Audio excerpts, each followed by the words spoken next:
Hey, welcome back to the channel. Like this video, subscribe to this channel, comment down below. Let me know where y'all from and who you rocking with. Are you a fan of Young Dolph, Big Scarr, Guccimane, Big30, Pooh Shiesty? Let me know down below in the comment section. Let's get right into it, man. So Pooh Shiesty and Big Scarr are cousins.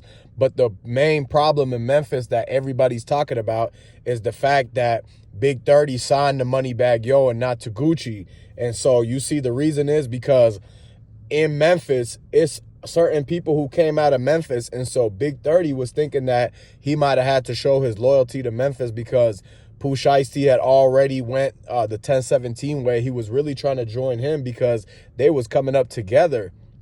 But the thing is that it was a lot of people in Memphis already hating, especially the fact that he had to sign with Moneybagyo. So it just goes to tell you that CMG has something to do with it as a part of having Moneybagyo, Yogotti, Black Youngsta, and all of them who, like, they already looked at a certain way. So when Big30 went and actually went with them and accepted the chain, like, he thought he was getting a different kind of one like CMG, but they said that they made Bread Gang just to sign Big30 and to keep going with all the people and, like, to get Moneybagyo, just some more ends and everything like that. And so, but the thing is that they basically, you know, was like, hey, you either gonna be with Moneybagyo and Yogotti and them and the people who, like, you know, was in Memphis at that time, or they said if you go with Guccimane, if you go with 1017, then he would have had to have moved to Atlanta.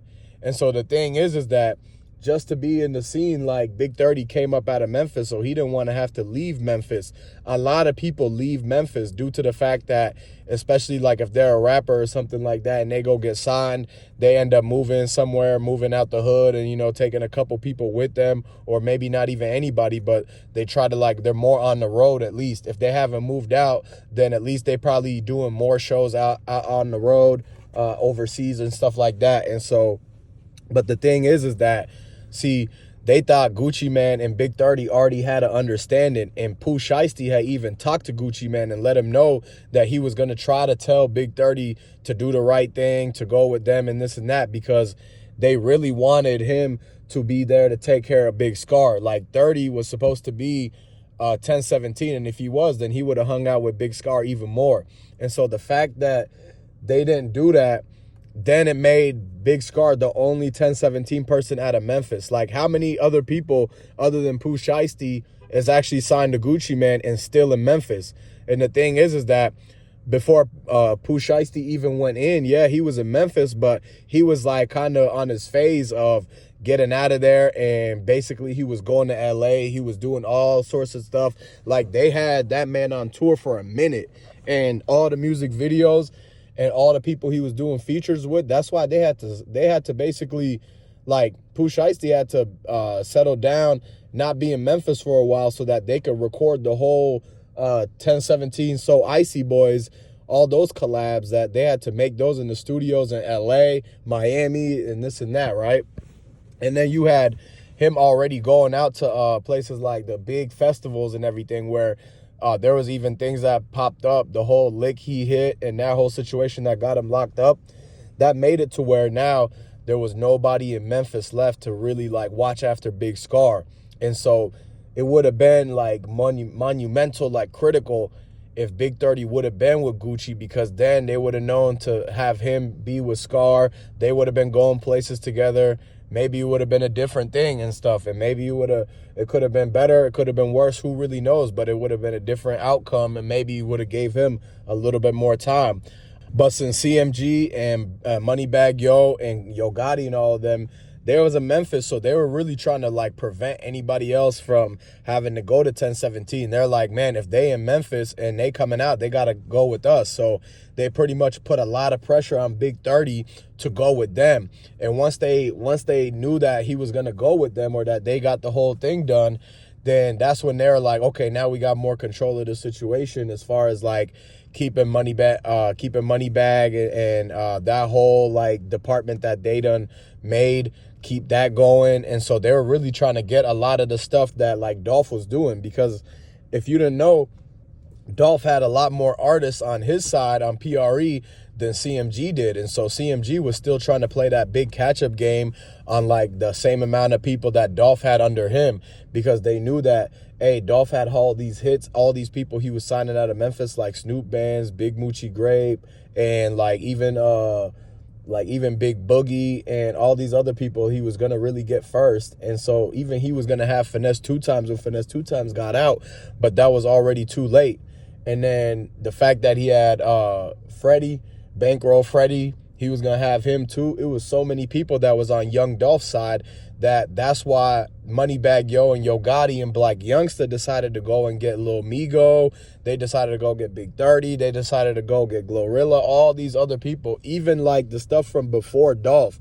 Like there was already arguing, going back and forth, trying to convince artists to go with them. They were trying to convince this guy not to go PRE, and PRE was trying to tell them like, hey, you got to make sure you watch out for the CMG people, because they shouldn't have to be trying to like tell you and convince you sign this, sign that. But everybody had to make up their mind. Like even Moneybagyo had to make up his mind between whether he was going to go with Dolph or whether he's going to go with Yogotti.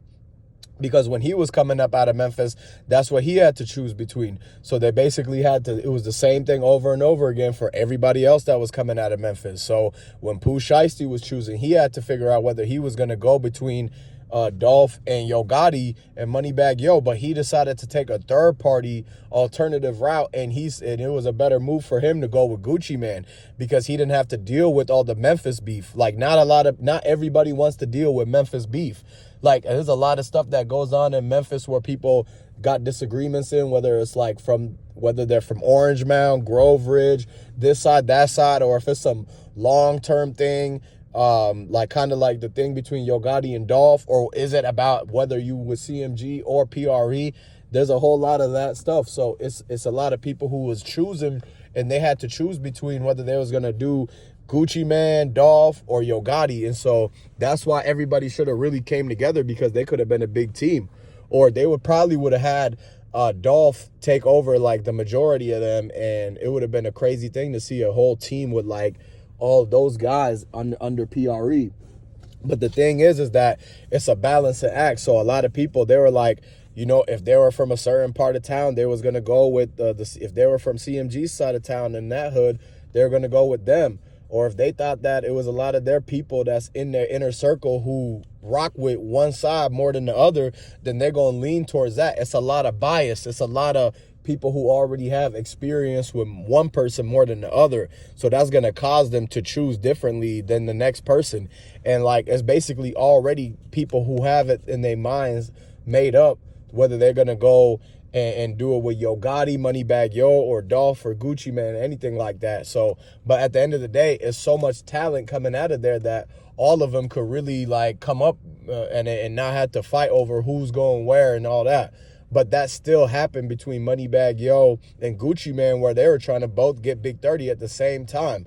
And so everybody knew if Guccimane got Pooh Shiesty, then he was going to want to get Big30 too, because he already got Pooh Shiesty's cousin, Big Scarr, and Big Scarr and Big30 both got big in their name. They both got songs together. They hung out together, actually went and ate at restaurants in Ruth Chris. Like all of them dudes in Memphis, like Pooh Shiesty, Big30, Big Scarr, they all went and ate Ruth Chris together. They all went and did shopping together and went out, and they even was fishing. And they went to the Bass Pro Shop and got everything they needed to go fishing. Like that's what they was doing back in the day. So now they had to like basically split up because of the fact that depending on who they were rocking with, who their friends and all of that was rocking with, then they basically had to pick a side, like between Moneybagyo, Yogotti, and Dolph and all that. And so that's where the whole thing became a split up. But that's why, you know, it's a lot of people coming out of Memphis. So they not all going to the same place, and everybody want to basically be able to take advantage of the opportunity of all the talent coming out of there. So that's really why today you got to subscribe to the channel, like this video, comment down below, and I'm going to catch you on the next one.